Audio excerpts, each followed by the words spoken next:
പിതാവിൻ്റെയും പുത്രൻ്റെയും ജീവനുള്ള പരിശുദ്ധ റൂഹായുടെയും നാമത്തിൽ ആമേൻ. വിശുദ്ധ മത്തായി എഴുതിയ സുവിശേഷം 6-ാം അധ്യായം 6-ാം വാക്യം. എന്നാൽ നീ പ്രാർത്ഥിക്കുമ്പോൾ നിന്റെ മുറിയിൽ കടന്ന് കതകടച്ച് രഹസ്യമായി നിന്റെ പിതാവിനോട് പ്രാർത്ഥിക്കുക. രഹസ്യങ്ങൾ അറിയുന്ന പിതാവ് നിനക്ക് പ്രതിഫലം നൽകും.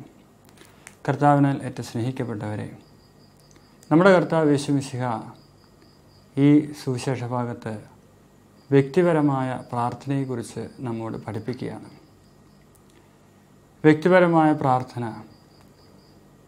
ഞാനും എൻ്റെ ദൈവവും തമ്മിലുള്ള ഒരു വ്യക്തിപരമായ സംഭാഷണമാണ്. അവിടെ കപടനാട്യം ഉണ്ടാകാൻ പാടില്ല.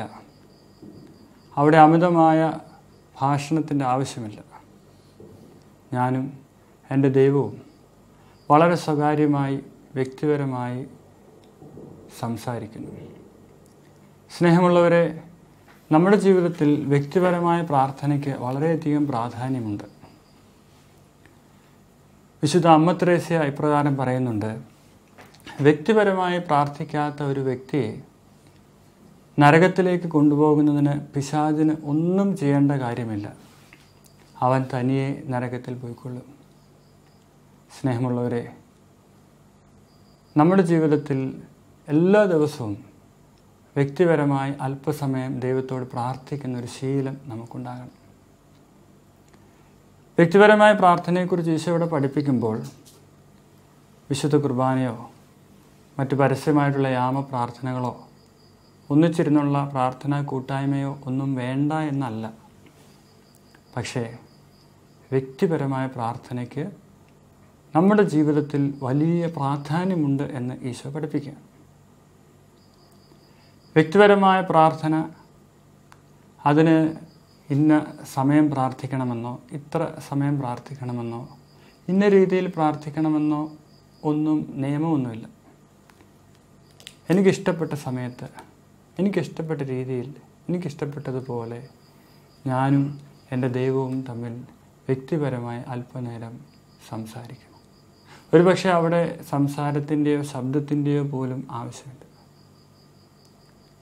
ദൈവ സാന്നിധ്യ സ്മരണയിൽ അല്പനേരം ഇരിക്കുക. ഒരുപക്ഷെ എൻ്റെ കൂടെയുള്ള, എന്നെ കാണുന്ന, എന്നെ കേൾക്കുന്ന എൻ്റെ ദൈവത്തിൻ്റെ മുമ്പിൽ ദൈവത്തോടൊപ്പമായിരുന്നുകൊണ്ട് ഒരു തുള്ളി കണ്ണുനീർ പൊഴിച്ചാൽ അത് വ്യക്തിപരമായ പ്രാർത്ഥനയായി. സ്നേഹമുള്ളവരെ, വ്യക്തിപരമായി പ്രാർത്ഥിക്കുന്ന ഒരു ശീലം നമുക്ക് ഉണ്ടാക്കിയെടുക്കണം. എല്ലാ ദിവസവും അല്പസമയം വ്യക്തിപരമായി പ്രാർത്ഥിക്കുന്നതിന് നമുക്ക് പരിശ്രമിക്കാം. യേശുക്രിസ്തുവിൻ്റെ ജീവിതത്തിൽ ഈ വ്യക്തിപരമായ പ്രാർത്ഥന നമുക്ക് കാണാനായിട്ട് സാധിക്കും. സുവിശേഷത്തിൽ പല ഭാഗത്തും യേശു തമ്പുരാൻ തൻ്റെ പിതാവിനോട് വ്യക്തിപരമായി പ്രാർത്ഥിക്കുന്നതായിട്ട് നമുക്ക് കാണാം. രാത്രിയുടെ യാമങ്ങളിൽ അവൻ ഏകാന്തതയിൽ പ്രാർത്ഥിച്ചുകൊണ്ടിരുന്നു. മലമുകളിലും വിജനപ്രദേശങ്ങളിലും അവൻ തൻ്റെ പിതാവിനോടൊപ്പം പ്രാർത്ഥനയിലായിരുന്നു.